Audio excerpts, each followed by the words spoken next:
Selamat pagi Bapak Ibu yang Tuhan Yesus kasihi.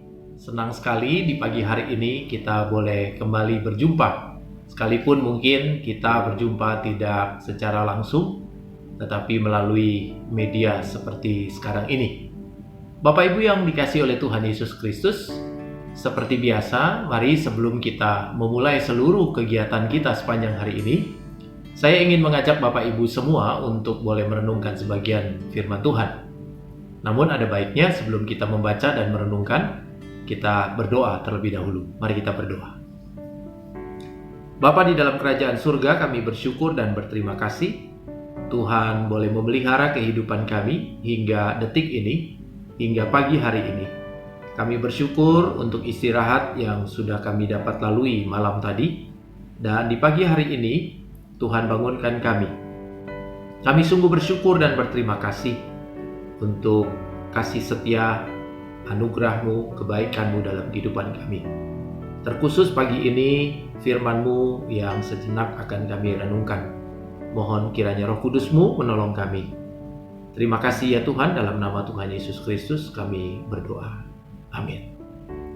Bapak Ibu yang dikasihi oleh Tuhan Yesus Kristus, minggu ini kita sudah masuk di saat-saat terakhir di mana Yesus akan menderita, bahkan mati di kayu salib. Dan di dalam momen-momen seperti ini, ada baiknya mari kita juga boleh mengambil waktu secara khusus untuk boleh merenungkan peristiwa penderitaan Kristus di kayu salib. Untuk itu, Bapak Ibu sekalian, mari kita bersama memperhatikan satu bagian firman Tuhan dari Markus pasalnya yang ke-15, ayat 16 hingga ayat yang ke-32. Saya ingin membacakan bagian firman Tuhan ini bagi Bapak Ibu semua. Yesus diolok-olokkan. Kemudian serdadu-serdadu membawa Yesus ke dalam istana, yaitu gedung pengadilan, dan memanggil seluruh pasukan berkumpul. Mereka mengenakan jubah ungu kepadanya, menganyam sebuah mahkota duri, dan menaruhnya di atas kepalanya. Kemudian mereka mulai memberi hormat kepadanya. Katanya, "Salam, hai Raja orang Yahudi." Mereka memukul kepalanya dengan buluh dan meludahinya dan berlutut menyembahnya. Sesudah mengolok-olokkan dia, mereka menanggalkan jubah ungu itu daripadanya dan mengenakan pula pakaiannya kepadanya. Kemudian Yesus dibawa keluar untuk disalibkan.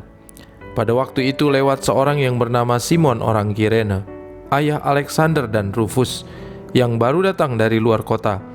Dan orang itu mereka paksa untuk memikul salib Yesus. Mereka membawa Yesus ke tempat yang bernama Golgota, yang berarti tempat tengkorak. Lalu mereka memberi anggur bercampur mur kepadanya, tetapi ia menolaknya. Kemudian mereka menyalibkan dia.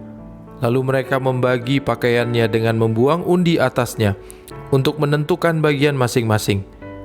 Hari jam 9 ketika ia disalibkan. Dan alasan mengapa ia dihukum disebut pada tulisan yang terpasang di situ, Raja orang Yahudi. Bersama dengan dia disalibkan dua orang penyamun, seorang di sebelah kanannya dan seorang di sebelah kirinya. Demikian genaplah nas Alkitab yang berbunyi, ia akan terhitung di antara orang-orang durhaka. Orang-orang yang lewat di sana menghujat dia, dan sambil menggelengkan kepala mereka berkata, "Hai engkau yang mau merubuhkan bait suci dan mau membangunnya kembali dalam 3 hari, turunlah dari salib itu dan selamatkan dirimu." Demikian juga imam-imam kepala bersama-sama ahli Taurat mengolok-olokkan dia di antara mereka sendiri, dan mereka berkata, "Orang lain ia selamatkan, tetapi dirinya sendiri tidak dapat ia selamatkan.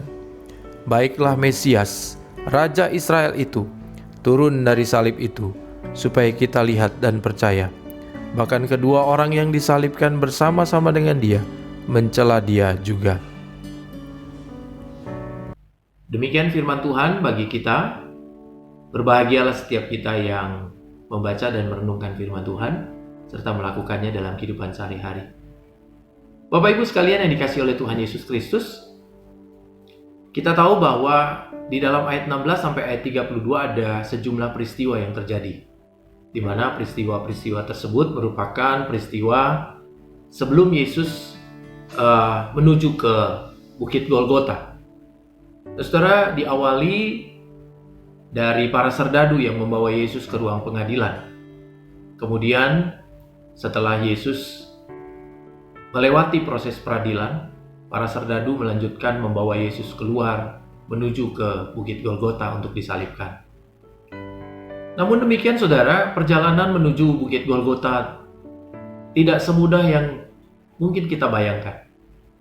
Tetap di dalam perjalanan itu Yesus mengalami berbagai macam peristiwa yang tidak mengenakan. Dari catatan yang ada, kalau kita menyimak baik-baik, saudara, para serdadu melakukan tindakan-tindakan yang sebenarnya tindakan-tindakan mereka itu merupakan tindakan mengolok-olok Yesus, menghina, merendahkan Yesus. Mereka mengenakan jubah ungu, jubah kebesaran, dikenakan kepada Yesus, yang menurut mereka diakuinya sebagai raja orang Yahudi. Kemudian setelah itu mereka membuat mahkota, dan mahkota ini tidak lazim mahkota duri, kemudian dikenakan di kepala Yesus. Tidak berhenti sampai di situ, para serdadu juga memukul, meludahi, mendera Yesus. Saudara, hal itu belum selesai. Para serdadu melanjutkan bentuk intimidasinya kepada Yesus dengan berbagai macam bentuk-bentuk yang lainnya. Sampai satu ketika ada orang lain juga yang akhirnya dipaksa, yaitu Simon dari Kirene, yang konon kabarnya menurut catatan yang ada dia baru dari luar kota, dan kemudian dipaksa oleh para serdadu itu untuk memikul salib Kristus.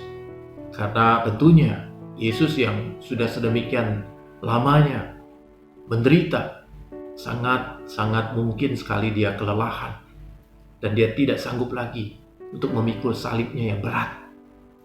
Dan akhirnya para serdadu memaksa Simon dari Kirene untuk menanggung atau memikul salib itu.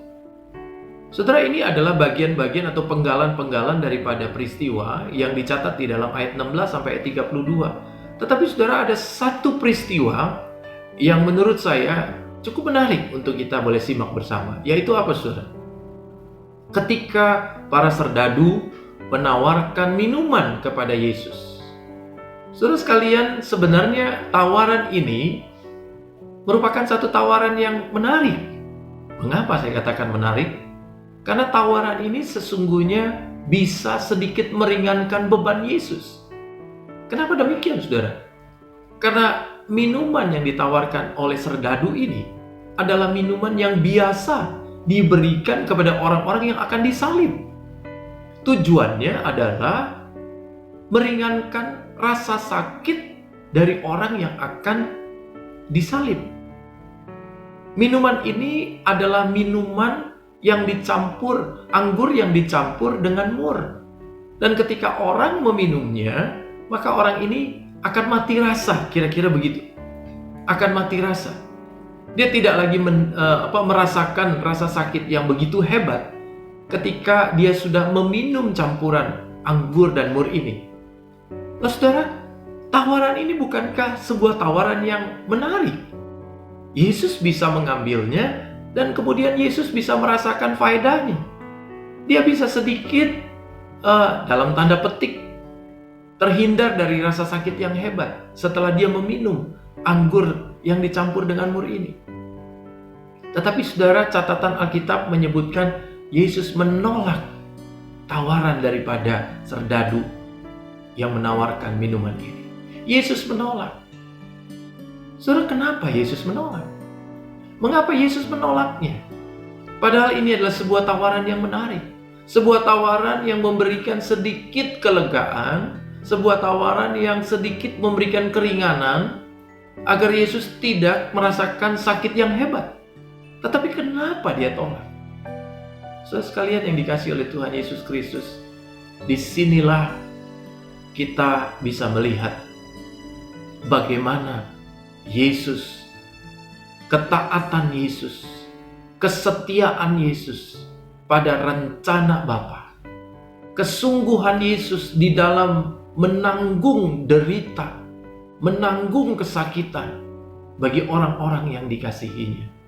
Yesus ingin melakukannya dengan sempurna.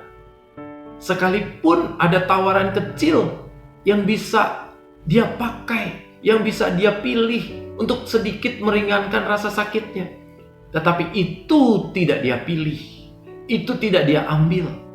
Dia lebih memilih untuk tetap menjalani rasa sakitnya, segala kesakitannya demi kita, orang yang dikasihinya. Saudara sekalian yang dikasihi oleh Tuhan Yesus Kristus, mari kita belajar dari apa yang Yesus lakukan. Saudara, saya percaya saudara, setiap kita mencintai Tuhan. Kalau saudara dan saya atau kita semua ditanyakan satu pertanyaan, apakah saudara mengasihi Tuhan? Pasti kita akan menjawab, ya, saya mengasihi Tuhan. Ya, saya mencintai Tuhan. Tetapi kemudian saudara, ketika kita mau telusuri lebih jauh lagi, sungguhkah kita mengasihi Tuhan?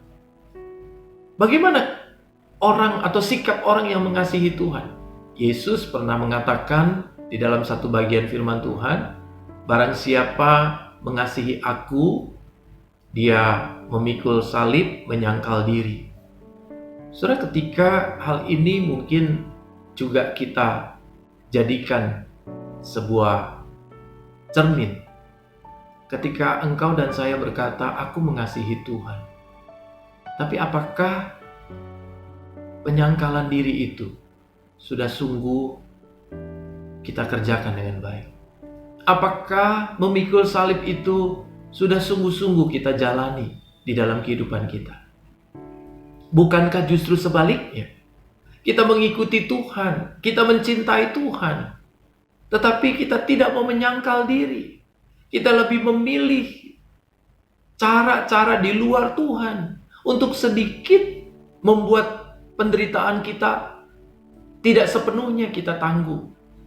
Kita lebih memilih cara lain di luar Tuhan supaya beban berat penderitaan kita, kesusahan kita itu bisa sedikit tidak kita tanggung. Jadi beban kita tidak terlalu berat. Kita boleh mengatakan bahwa kita mengasihi Tuhan, tapi apakah dengan kesungguhan kita siap untuk menanggung salib? So, bukankah kita seringkali mencari cara bagaimana supaya kita sedikit lebih ringan? Kita menolak jalan salib itu. Kita menolak untuk kita bisa berjalan di dalam kesetiaan menanggung segala derita yang harusnya kita tanggung. Dengan cara-cara kita sendiri, kita berusaha untuk bagaimana caranya meringankan beban kita. Kita tidak siap untuk menanggung salib itu. Kita tidak siap untuk menyangkal diri, sekalipun dengan mulut kita mengatakan, aku mengasihi Tuhan. Bapak Ibu yang dikasihi oleh Tuhan Yesus Kristus, saya tahu hari-hari ini kita sedang mengalami begitu banyak pergumulan, begitu banyak kesulitan. Tetapi Bapak Ibu sekalian yang dikasihi oleh Tuhan, marilah kita belajar dari Tuhan kita Yesus Kristus. Sekalipun ada tawaran yang bisa meringankan Dia untuk sedikit lebih ringan merasakan sakitnya. Tetapi kalau itu bukan yang Tuhan kehendaki, Dia tidak mengambilnya, Dia tidak memilihnya. Dia tetap rela untuk menanggung rasa sakit yang harus dia tanggung, sekalipun itu tidak pernah akan luput dari dirinya. Biarlah kita juga sedemikian seperti Tuhan kita. Kita tetap menanggung derita kita, kesusahan, pergumulan kita. Kita tidak mencoba mencari jalan keluar di luar Tuhan. Kita tetap belajar untuk setia menanggung segala kesusahan seperti Tuhan kita. Dan percayalah Bapak Ibu sekalian, Tuhan tidak akan membiarkan kita berjalan sendirian. Dia akan tetap menolong kita untuk menanggung segala susah kita, segala derita kita. Dan percayalah, ada kekuatan yang Tuhan berikan untuk kita tetap bisa menanggung segala kesakitan kita, segala penderitaan kita. Seperti Yesus tetap setia sampai pada akhirnya. Biarlah kita pun juga sedemikian, tetap setia sampai pada akhirnya. Demikian Bapak Ibu yang dikasihi oleh Tuhan, kiranya firman Tuhan pada pagi hari ini boleh menolong kita untuk terus bertumbuh di dalam iman kepada Kristus melalui penderitaan sekalipun. Saya berdoa dan saya berharap kita boleh terus bertumbuh seturut dengan kehendak-Nya. Makin hari makin serupa dengan Kristus. Amin. Mari kita berdoa. Bapa di surga, terima kasih untuk firman-Mu pada pagi ini. Kami bersyukur, kami berterima kasih untuk firman Tuhan yang boleh menolong kami berjalan di tengah-tengah segala kesulitan yang kami hadapi.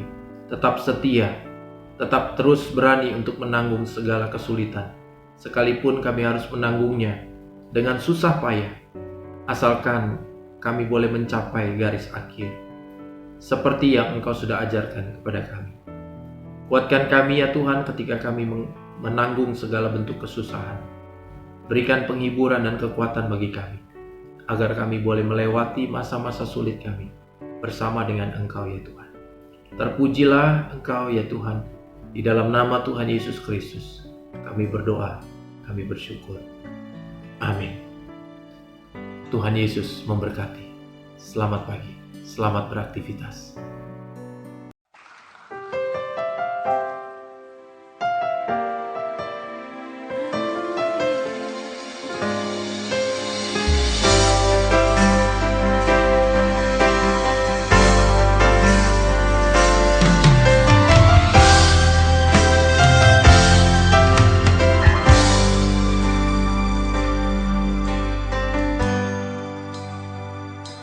Selidiki aku, lihat hatiku, apakah ku sungguh mengasihimu, Yesus?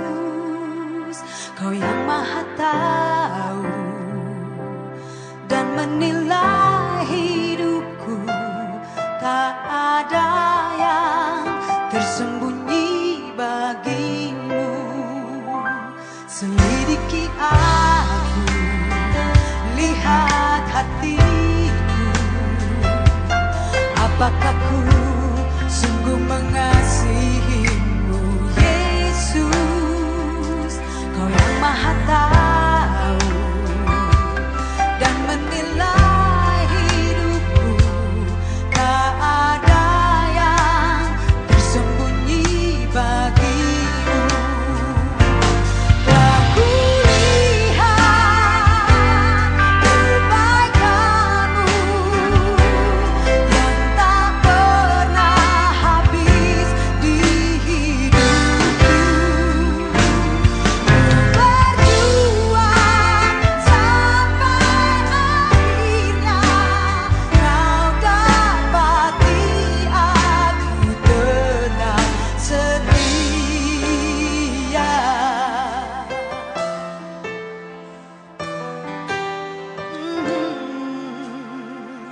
Selidiki aku,